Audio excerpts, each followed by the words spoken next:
Silver and 40 other critical minerals are the subject of the latest White House proclamation, which came out yesterday. In this video, I'm going to tell you what it says, what it means, and how you can profit. Why implement price controls? Well, basically, if someone, let's use silver as an example. If someone's producing silver somewhere in the world, if the US wants...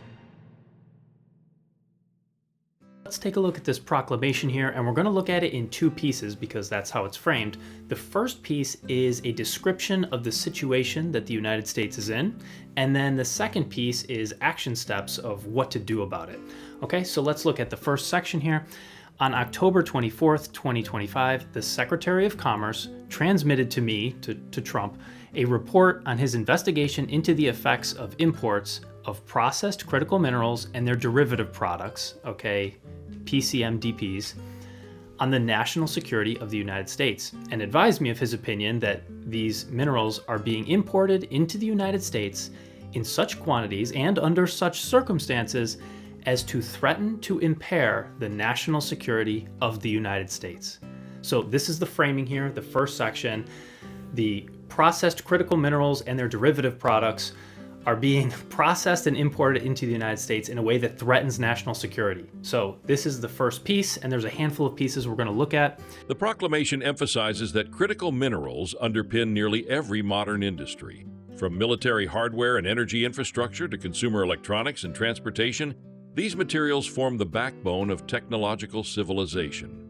Among them, silver stands out for its unmatched electrical conductivity, making it indispensable in electronics, power systems, and advanced weaponry.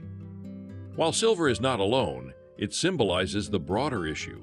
Modern economies cannot function without reliable access to these inputs. As digitalization, electrification, and automation accelerate globally, demand for these materials is no longer optional. It is foundational, and disruptions ripple instantly across industries.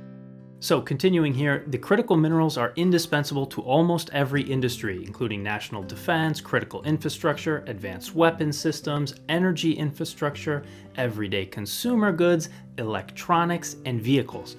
I read a list like that and I think silver. Silver is used in basically all of them.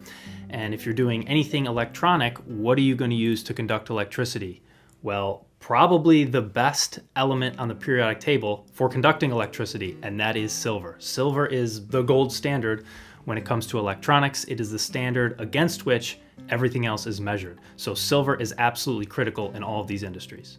But of course, it's not just silver, okay? As of 2024, the United States was 100% net import reliant for 12 critical minerals and 50% or greater net import reliant for a further 29 critical minerals, okay, so a total of 41. Even where the United States has domestic mining capacity, the United States lacks the domestic processing capacity to avoid downstream net import reliance. So even though you can mine something in the US, you can't always process it in the US, and that's part of the problem here. So if you mine something, then you have to ship it overseas to process it. Well, it might as well have been sourced overseas to begin with. The report highlights a troubling reality. The United States is fully dependent on foreign sources for more than a dozen critical minerals and heavily reliant on imports for dozens more. Even where domestic mining exists, processing capacity often does not. Raw materials are frequently shipped overseas for refinement, creating vulnerabilities at multiple points in the supply chain. In effect, mining at home without processing infrastructure offers little protection. Silver illustrates this imbalance, with the majority of U.S. consumption met through imports.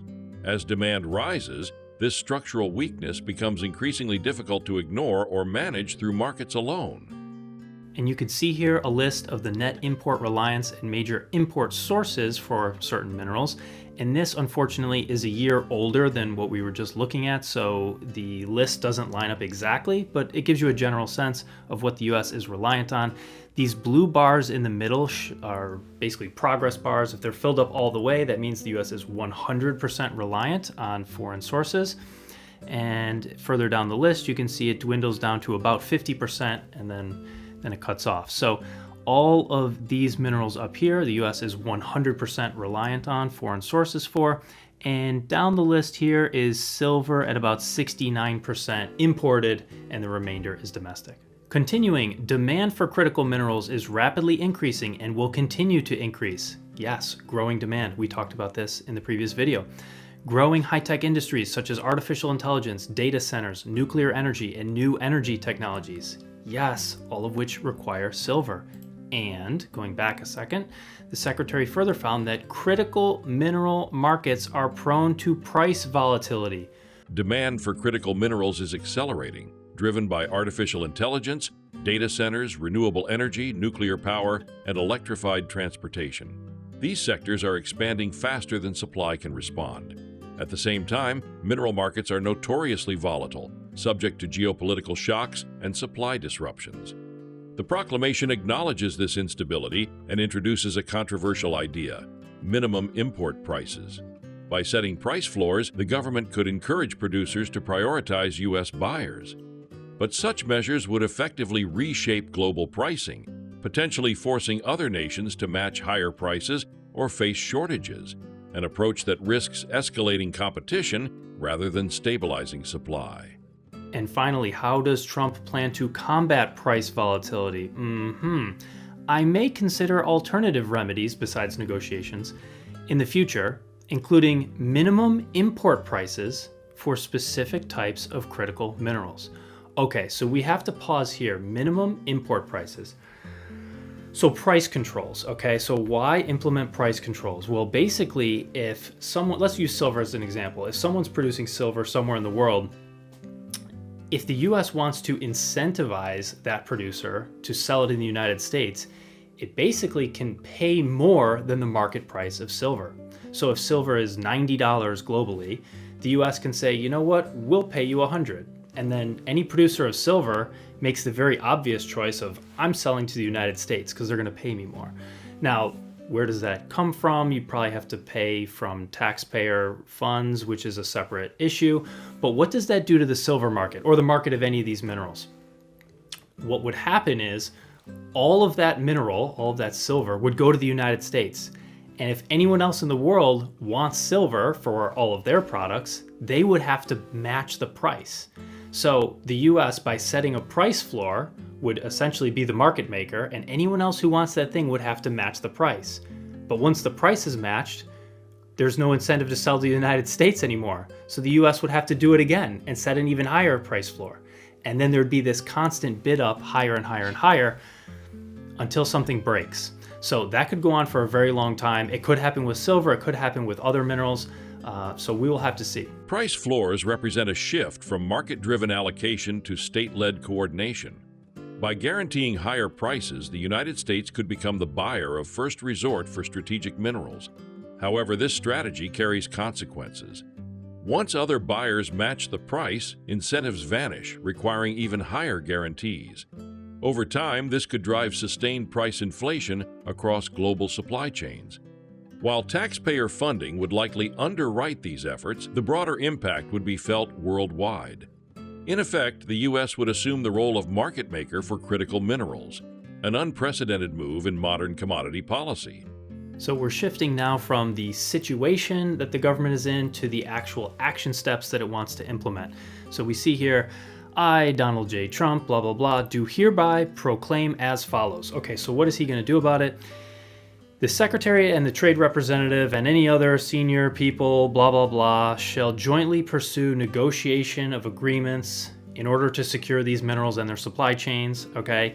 In negotiating, the Secretary and the Trade Representative should consider price floors for trade in critical minerals and other trade restricting measures. Okay, so the price controls we just talked about. Other trade restricting measures, how else might you restrict trade? I mean, you can't force someone to import into your country, but you could prevent them from exporting. So I read this as export controls. I'm not sure what other trade restricting measures materially could mean. So this is exactly what China did 2 weeks ago, right? Export controls on exporting silver from its borders. Maybe the United States is going to do that too. Maybe they're just laying the groundwork here. So I wouldn't be surprised. The second half of the proclamation outlines concrete actions. Trade officials are directed to secure supply chains through negotiated agreements while considering price controls and other trade restrictions. Though not explicit, Such language opens the door to export controls. This mirrors recent actions by other major powers, including China, which has restricted exports of key materials to protect domestic industries. By laying this groundwork, the United States signals a willingness to use similar tools. The result may be a fragmented global minerals market, where access is determined less by price and more by political alignment and strategic priority.